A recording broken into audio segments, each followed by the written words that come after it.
Kailangan mo lang maniwala at manampalataya. Sabi nga sa Word of God na believe in the Lord and believe also into His prophet. Amen? So, gaya nung sinare nga kanina, my wife and I were believing na makapagbigay kami ng extraordinary sa Panginoon. Diba usually, when we give our tithes and offering, pag ang sahod natin ay 1,000, nagbibigay tayo ng tithes 100.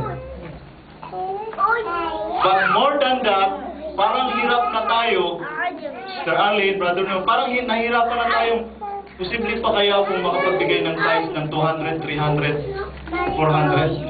But my wife and I are believing na pwede kaming makapagbigay ng 1,000 euro, tithes pa lang yun. It means when you have the capability to give that amount as a tithes, ibig sabihin, there was an acceleration taking place in your life. Amen. Hindi ka pwedeng magbigay ng ganun kung walang sagana at umaapaw na pagpapalang dumarating sa'yo. Hello? Kaya kanina, nandun ako I was at the prayer room, sabi niya, she was very excited. Daddy, come. Bakit? Ano bang nangyari? Niya, kinukumpute ko lahat yung, tinignan ko, I checked the allowances from the government. Mayroon namang blessing na pumasok, sabi niya, exceptional ito. Nung nakarang buwan, mayroon namang sinabing blessing, exceptional din ito. Bawat buwan na lang may exceptional. Yun ibig sabihin, nakatatanim mo lang, mayroon na namang papasok, aani ka na naman. Sabi ko, wow, bago na naman yun ah. So, kinumpute niya yung salary niya, may salary ko, pinagsama namin lahat ng pumasok na blessing according to the Word of God in the book of Genesis. To all that you gave me, I give you a tenth. Nung kinumpute niya ho, almost 1,000 or 800 something. 800 something tithes pa lang yun. Sa loob na isang buwan. Ibig sabihin, gaano kalaki yung pumasok ng blessing ng buwan na yun. Kaya sabi ko, Lord, kasama ng offering, you're able to give that amount. Kung kaya natin magbigay ng ganun kalaki, ibig sabihin, mas marami pang ibibigay ang Panginoon, mas malaki pa doon. Bakit? When you are faithful with the small things, then God can trust you with the bigger things. Kung hindi mo kayang i-release yung maliliit na yun, hindi ka mapagkatiwalaan ng mas malaki. Ay, kung makapag-release ka ng malaki, ang ibig sabihin nun, babaha ang pagpapa. Amen. So, we must be able to experience the acceleration in order for us to release also the blessings.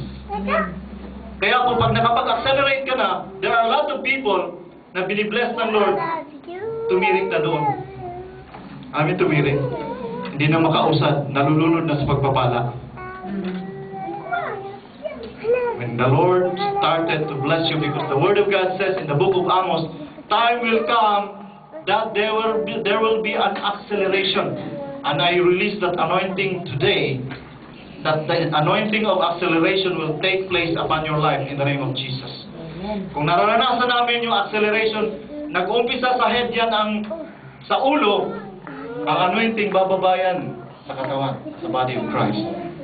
So what we need to do is to believe that God will be able to do exceedingly abundantly beyond that we could imagine.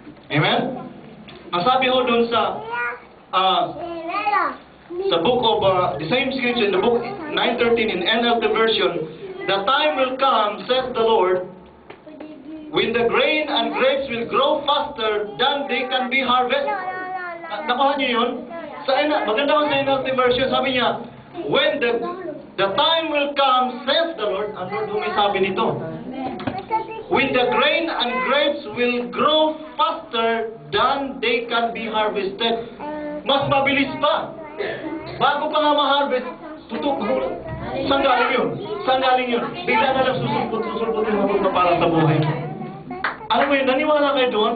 There will be a time, sabi niya, the grain and the grapes, yung mga blessing, yung fruit na in-expect nyo, bigla na lang tutubo ng mabilis. Sabi niya, yung kamatis na tinanim ko kahapon, bakit namunga na agad? Posible yun. Ibig sabihin ng tinatawag na Mr. Arlene, acceleration. there will be an anointing of acceleration will take place. Amen? So, gaya nung sinabi kanina, it's time for us to take the harvest. Turn with me in the book of James chapter 5, verse 4. James chapter 5, verse 4.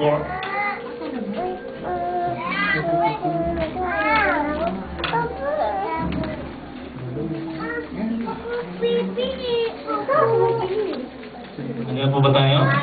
Behold, the hire of the laborers who have reaped down your fields, which is of you kept back by fraud, crieth, and the cries of them which have reaped are entered into the ears of the Lord of the Sabbath. Ito ho sa Amplified Version, sabi niya rito, sa James 5:4, look, here are the wages that you have withheld by fraud from the laborers who have reaped your fields, crying out for vengeance, and the cries of the harvesters have come to the ears of the Lord of hosts. So kung intindihin ho natin, these two scriptures, that there are two type of cries here. Sabi niya rito,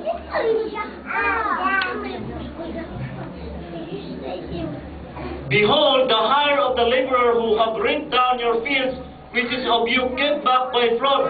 Crieth, ibig niyang sabihin, yung salary na tinatago, kinikip ng mga employer, nagka-cry out sa Lord. Yung mga empleyado na dapat sumasahod ng mas malaki, below minimum ang pinapasahod. The salary is crying out to the Lord. Andun sa pangalawa, and the cries of the harvesters have come to the ears of the Lord of hosts. So sabi ng, ibig niyang sabihin, yung salary nung dapat Brother Orville, sasahod ka ng 2,000, I declare, sasahod ka ng 2,000. Amen. Dapat sasahod ka ng 2,000, pinasahuran ka na ng 800. Ang sabi rito, the money will cry to the Lord, Lord, dapat ako, 2,000, pupunta ako kay Orville. Dapat pupunta ako sa kanya. And the harvester, sabi niya doon, cry also to the Lord, Lord, it's unfair. I should be receiving this amount, then my employer is keeping back by fraud. So dalawang nagka-cry. Sabi niya rito, sabi nung isa, sabi ng wage, ang tinutukoy dito yung wage sa Sister Arlene, salary. Sabi ng wage, Lord, kinikip ako ng employer, dapat kay Arlene ako eh. Hallelujah. Yung natitirang akong 800, ako dapat kay Arlene ako, kaya gusto ko lang pumunta sa kanya. Hello? It cries to the Lord, and the harvester also cries to God. Sabi niya, gusto ko makuha yung revelation dito. Turn with me, supportahan natin ang Revelation Proverbs chapter 13 verse 22. Alam niyo, di ba ang Proverbs 13:22 says, the wealth of the wicked shall be transferred for the righteous. Niwala kayo doon? Proverbs chapter 13 verse 22.